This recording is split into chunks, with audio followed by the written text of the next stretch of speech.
Welcome back here to Midday Kentucky. We're joined now by J.R. Zerkowski and Dr. Faruqi with the Lexington Interfaith Encounters. We want to talk about the Sultan and the Sultan and the Saint play that's happening tonight. You guys have a big event coming in to talk about it. But first, can you tell us a little bit about the Interfaith Encounters for people who maybe aren't aware of what you guys are doing? Sure. The Lexington Interfaith Encounters are a group of interfaith leaders and civic leaders that come together to celebrate each other, to celebrate diversity, to celebrate who we are.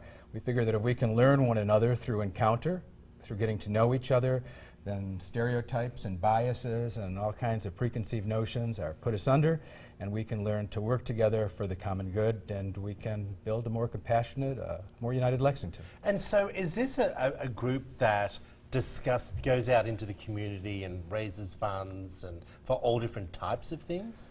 We raise no funds. We raise relationships. I like that. Yeah. We've never it's raised. Not about money. We've never raised a penny for anything. No, we've done things for the common good, where we've gotten together to pack meals, to help other people, to move folks. Yeah, we raise hopes, and we bring people together, and so there is no obvious funding involved. But of course, if there are some events or something is happening, then we can always do that too.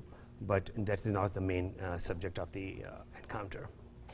Well, tell us why you wanted to get involved. We've had JR on the show before, but you're representing the Muslim faith. You said, why did you want to get involved in this project? Right. Muslims are involved in this United Interfaith Encounters from the very beginning. Mm-hmm.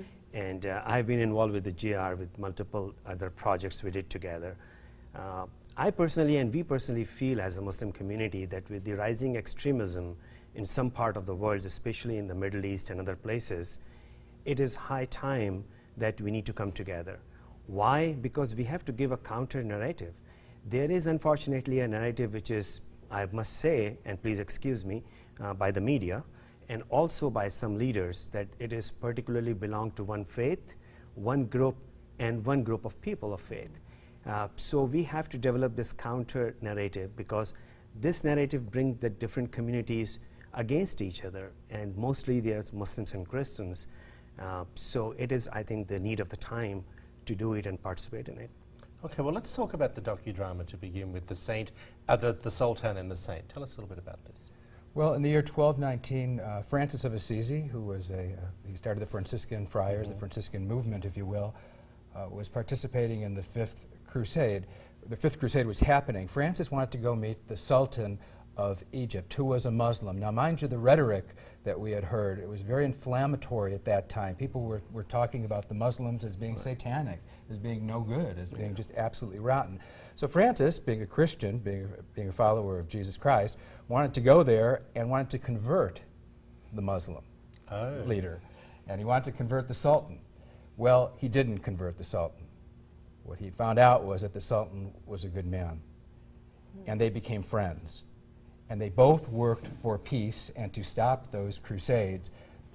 Francis through Christianity, the Sultan, who was the Muslim leader at that point, both men risked their lives to work for peace. But they came together, and we talk about the encounter. Again, the encounter created a whole different dynamic between these two men. And that's what the docudrama is about. And do people need to get tickets? I'm sorry. No, I just want to add that, the type of involvement we need to see at this time, because when you see this movie or this encounter, it is between the two men. One is the faith leader and one is the Muslim leader who is a Sultan. And when they can meet, when they can cross the lines at the time when the crusades is going on, when the blood is being shed, when they are on the battlefield, when they cross the lines, then when we are living in an environment where it is just up in the air, we are not in the battle. So we can come together also. So that is the whole narrative. Yeah, I agree. And I think these are the events which need to be highlighted in these times, because these events are lost in history. You hardly find any historical, memorable, or sizable document on this meeting. Well, Doctor, we appreciate you both coming in. We'd like to have you both back. I think there's more conversation. If you want to find out more information, there it all is. It's going on tonight, everyone. 7 p.m., of course, free admission. We love that. Free we like a bit of free. Thank you so much. We appreciate you coming in as well. Well, stay with us after the